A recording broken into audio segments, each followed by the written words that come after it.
صح الجو بعد هطول المطر وبعد غمام على صح الجو بعد هطول المطر وبعد غمام على فانتشر، وأشرقت الشمس وقت الضحى تلألأ نور لها وانفجر، فأبدت بطلعتها بهجة بإب فسرت بذاك النظر. وأصبحت الأرض محمودة تجر إليها قلوب البشر، فصوت أجيج المياه بها يخر له صخب في الحفر. وأصبحت الأرض محمودة تجر إليها قلوب البشر، فصوت أجيج المياه بها يخر له صخب في الحفر. وكم من عيون بها فجرت مياه تغلغل بين الشجر، تصب مشنتنا ماءها ويلتقط الناس فيها الصور. فصور وإياك تصوير ما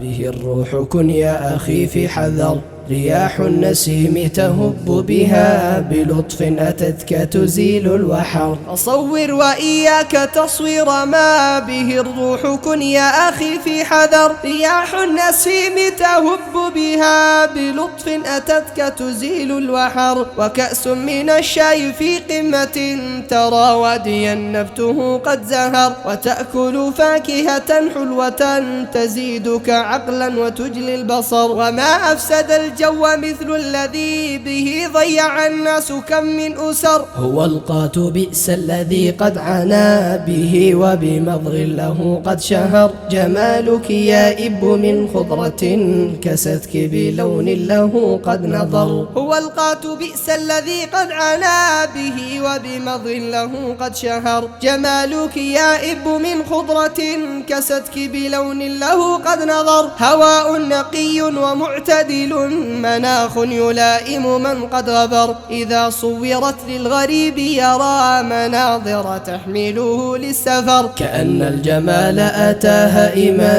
بإب فحل بها واستقر. كأن الجمال أتى هائما بإب فحل بها واستقر. وأجمل جو الفتى بقعة بها العلم يزهو له كالدرر، بها العلم يزهو له كالدرر.